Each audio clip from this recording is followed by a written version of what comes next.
जयप्रकाश नारायण यानी जेपी नारायण भारत के अंदर राजनीतिक आंदोलन को खड़ा करने का इनसे बड़ा व्यक्तित्व है कोई नहीं दिखेगा।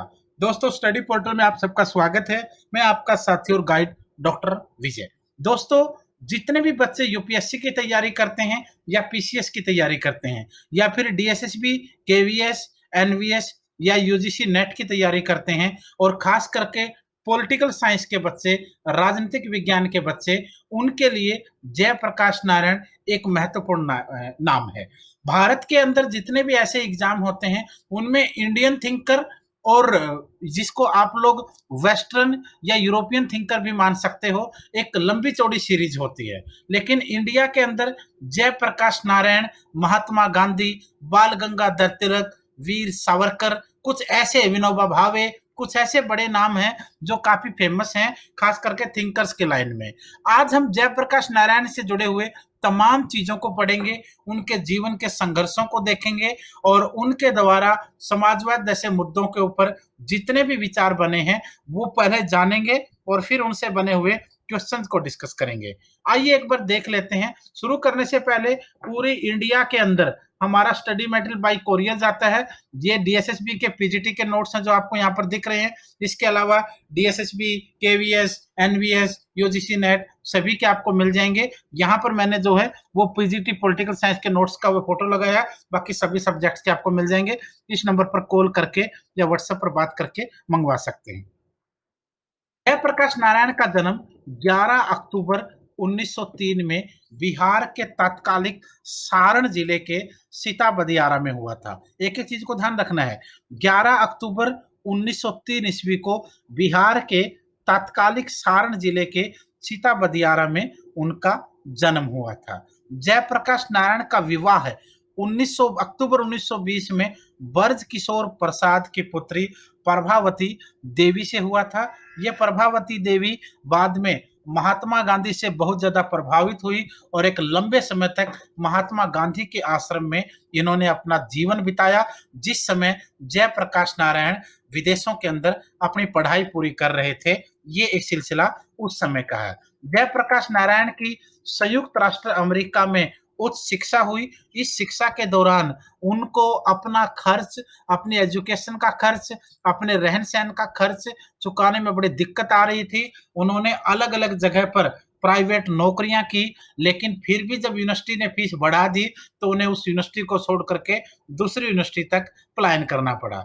जयप्रकाश नारायण की बिहार की जो संपूर्ण क्रांति है वो भारतीय राजनीति के अंदर एक बहुत बड़ा मोड़ थी और सबसे बड़ा मोड़ भारतीय राजनीति में जयप्रकाश नारायण द्वारा आपातकाल के दौरान जो आंदोलन किया, उस समय आपने देखा 25 जून 1975 ये वो काला दिन है भारतीय इतिहास में, जिस समय देश के अंदर गैर कानूनी तरीके से नेशनल इमरजेंसी उस समय की प्रधानमंत्री स्वर्गीय श्रीमती इंदिरा गांधी के द्वारा लगाई गई थी। यही वो समय था जब इंदिरा गांधी जी के द्वारा इमरजेंसी लगाई गई पूरे देश में। जितने भी विपक्ष के राजनेता थे, जितने भी मीडिया के लोग थे, जितने भी सोशल रिफॉर्मर्स थे, उन सबको उठा करके जेलों में डाल दिया गया। न्यूज़पेपर्स के ऊपर बैन था। वही समाचार छपता था जो श्रीमती इंदिरा गांधी या उसके पुत्र संजय गांधी के द्वारा प्रस्तावित होता था। अब ये समय वो था जब पूरे देश के अंदर सरकार और श्रीमती इंदिरा गांधी के खिलाफ बहुत बड़ी आवाज थी और यही वो समय था जब जयप्रकाश नारायण जी का एक नारा बहुत ज्यादा फेमस हुआ था, जिसको आज भी लोग बार बार बोलते हैं कि सिंहासन खाली करो जनता आती है, या सिंहासन खाली करो जनता आती है।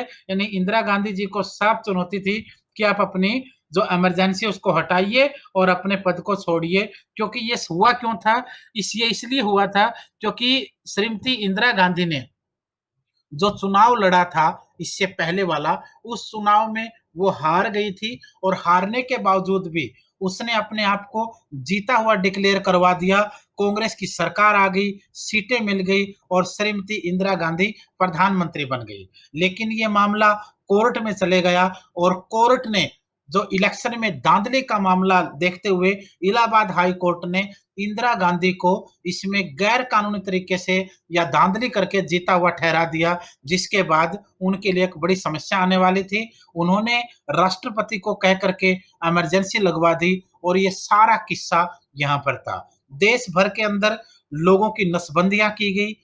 जिन भी लोगों को लगा जरा सा भी इंदिरा गांधी जी को या सरकार को जरा सा भी डर लगा, उनको जेलों में डाल दिया गया, यातनाएं उनको दी गई, लोगों की हत्याएं की गई। एक बहुत बुरा दौर भारत के अंदर ये देखने में आया था। तो उस पर समय की आंदोलन की कमान जयप्रकाश नारायण जी के हाथ में थी और जितने भी लोग आज के समय आप देख सकते हो भारत के अंदर, चाहे उस समय जितने भी आज के समय भी आप देखोगे, बहुत से राजनेताओं को ये कहता हुआ नजर आ देखोगे आप लोग कि हम जेपी के आंदोलन से पैदा हुए हैं, हम जेपी के आंदोलन से निकले हैं। तो ये वही जयप्रकाश या जेपी नारायण जी थे जिनको भारत के अंदर राजनीतिक आंदोलन का मसीहा माना जाता है। अब यहां से आप शुरुआत आज देखो, इन्होंने एक समाजवाद नाम के वर्ड को जन्म भारत में दिया भी और उसको भली भांति आगे चलाने की कोशिश भी की। लेकिन एक चीज आप जरूर ध्यान रखें, इसको पॉलिटिकल थिंकर के रूप में पढ़ें, बस इसको पॉलिटिकल थिंकर के रूप में पढ़े।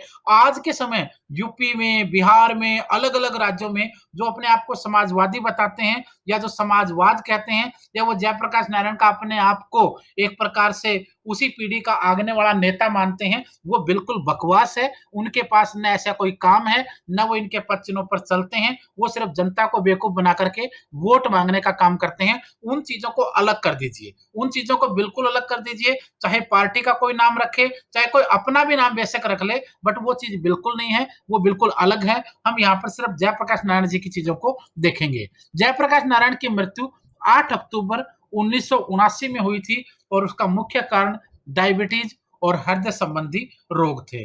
क्वेश्चन कौन से बन सकते हैं? जयप्रकाश नारायण को कौन से अवार्ड मिले पहले वो देख लेते हैं। 1999 ईस्वी में इन्हें भारत रत्न अवार्ड से नवाजा गया। सोचिए 1999 ये वो समय था जब भारत के अंदर अटल बिहारी वाजपेयी प्रधानमंत्री थे और एनडीए की सरकार थी, लेकिन इससे पहले इनको और किसी सरकार में अवार्ड नहीं मिला था भारत रत्न। ये भी आप लोग अच्छे से देख सकते हैं।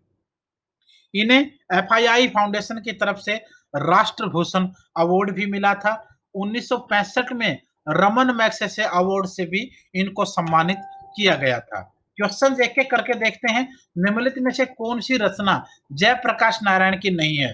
टुवर्ड टोटल रेवोल्यूशन, समाजवाद सर्वोदय लोकतंत्र, माय पिक्चर ऑफ सोशलिज्म या मैं एक समाजवादी हूं।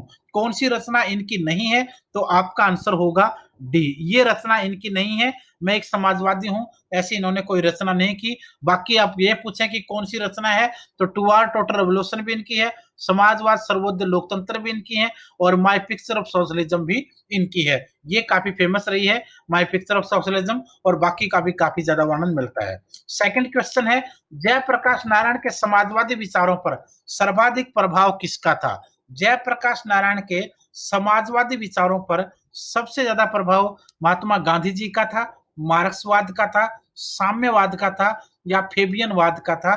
तो आपका आंसर रहेगा गांधीवाद का। गांधीवाद का था। उनकी धर्मपत्नी खुद महात्मा गांधी के अनुसरण में काफी लंबे समय तक रही और ये विचार साफ साफ जयप्रकाश नारायण के ऊपर भी दिखाई दिए। क्वेश्चन नंबर 4 है, जयप्रकाश नारायण ने समग्र क्रांति को राष्ट्र के समक्ष पेश किया 1972 में, 74 में, 76 में या फिर 75 में? समग्र क्रांति जो है वो 1974 में पेश की गई और इसका सबसे अच्छा मौका मिला बाद में इमरजेंसी के दौरान। क्वेश्चन नंबर 5 है, समग्र क्रांति का विचार सर्वप्रथम राष्ट्र के समक्ष किसने प्रस्तुत किया? एम एन रॉय ने, नरेंद्र देव ने, राम मनोहर लोहिया ने या फिर जयप्रकाश नारायण ने? तो आपका आंसर होगा जयप्रकाश नारायण ने सबसे पहले राष्ट्र के सामने समग्र क्रांति का जो प्रस्ताव था वो रखा था और उसको भली-भांति अच्छे से कामयाब करने की राह पर भी निकल पड़े थे। प्रश्न नंबर 6 है, निम्नलिखित में से कौन सा कथन जयप्रकाश नारायण के समाजवाद से मेल नहीं खाता? विशेष अधिकार वर्ग की समाप्ति, शोषण की समाप्ति, आर्थिक विकेंद्रीकरण, राजनीतिक विकेंद्रीकरण? तो फिर आपका आंसर होगा आर्थिक विकेंद्रीकरण। जो समाजवाद के जो विचार थे जयप्रकाश नारायण जी के, लेकिन एक चीज उनकी दोबारा कही गई जो उनके विचारों से मेल नहीं खाई, और वो उनका था आर्थिक विकेंद्रीकरण, जिसको आप लोग इकोनॉमिकल डिसेंट्रलाइजेशन बोलते हो। ये कहीं ना कहीं मेल नहीं खाता था। बाकी विशेष अधिकार वर्ग की समाप्ति, शोषण की समाप्ति और राजनीतिक विकेंद्रीकरण, ये बिल्कुल सही थे। तो यहाँ आपका आंसर सी रहेगा। क्वेश्चन नंबर नेक्स्ट है, निम्न में से जयप्रकाश नारायण पक्षधर थे? किसके पक्षधर थे? क्रांतिकारी समाजवाद, उत्पादन के साधनों का राष्ट्रीयकरण, लोकतांत्रिक समाजवाद या फेबियनवाद? जयप्रकाश नारायण जी लोकतांत्रिक समाजवाद, जिसको आप लोग डेमोक्रेटिक जिसको आप लोग डेमोक्रेटिक सोशलिज्म बोलते हो, उसके पक्षधर थे। ये भी आपको याद रखना है। नेक्स्ट क्वेश्चन है, आधुनिक लोकतंत्र के प्रति जयप्रकाश की आलोचना किस बात पर की जा सकती है या किस बात पर केंद्रित है? दल विहीन लोकतंत्र, परोक्ष चुनाव की नवीन पद्धति, सत्ता का विकेंद्रीकरण या फिर सत्ता राजनीति? आपका आंसर होगा यहाँ पर सत्ता राजनीति। नेक्स्ट क्वेश्चन है, जयप्रकाश जी ने या जेपी नारायण जी ने विद्यमान लोकतंत्र में सुधार के लिए कौन सा सुझाव दिया था? दलगत राजनीति, सत्ता राजनीति, सत्ता का केंद्रीकरण, परोक्ष चुनाव की नवीन पद्धति? तो आपको अंदाजा लग जाए, परोक्ष चुनाव की नवीन पद्धति, न्यूज एक प्रकार से नई पद्धति आनी चाहिए, ये उन्होंने कहा था। क्वेश्चन नंबर नेक्स्ट है, विनोबा भावे के शिष्य बनने के बाद जेपी ने किस विचारधारा को अंगीकार किया था? ये क्वेश्चन पूछा जा सकता है। ये भी पूछा जा सकता है कि जेपी नारायण किसके शिष्य थे या विनोबा भावे के शिष्य का किसी का नाम बताएं। तो यहाँ पर ये कहते हैं कि विनोबा भावे के शिष्य बनने के बाद जेपी ने किस विचारधारा को अंगीकार किया? सर्वोदय, दल विहीन लोकतंत्र, पूंजीवाद, समाजवाद? तो आपका आंसर होगा सर्वोदय। सर्वोदय की विचारधारा के फाउंडर विनोबा भावे जी को माना जाता है। नेक्स्ट क्वेश्चन है, जयप्रकाश नारायण के समाजवाद की निम्नलिखित में से कौन सी एक विशेषता नहीं है? जो जयप्रकाश नारायण ने जो समाजवाद दिया, उसकी इनमें से कौन सी विशेषता नहीं है? फिर मैं एक बार ये कहूंगा कि जो आजकल का जो समाजवाद है ना, यूपी के अंदर, बिहार के अंदर अलग अलग चुनाव के समय जो दिखता है, वो कोरा समाजवाद है। उसमें एक्चुअल समाजवाद का एक 0.1% भी नहीं है। ये सिर्फ राजनीतिक पार्टियां हैं जो अपने फायदे के लिए चुनाव का जीत और हार करती हैं। इसमें जयप्रकाश नारायण से इनको जोड़कर बिल्कुल ना देखें, वो जमाना बीत चुका है। ये सिर्फ राजनीति है, इसके अलावा इन्होंने कुछ भी नहीं किया है। लगभग 60-70 सालों से देश की जनता को बेवकूफ बनाया है, वरना इतने बड़े बड़े राज्य होने के बाद पिछड़े राज्य नहीं रह जाते। जयप्रकाश नारायण के समाजवाद के में से कौन सी एक विशेषता नहीं है? शोषण की समाप्ति व समानता, विशेषाधिकार प्राप्त वर्ग की समाप्ति, अहिंसक जन आंदोलन या साम्यवादी आर्थिक संरचना? तो आपका आंसर होगा अहिंसक जन आंदोलन। नेक्स्ट क्वेश्चन है, लोकनायक की उपाधि निम्न में से किस नेता को दी गई है? महात्मा गांधी, विनोबा भावे, गोपाल कृष्ण गोखले और जयप्रकाश नारायण? तो फिर आपका आंसर होगा जयप्रकाश नारायण। Next question,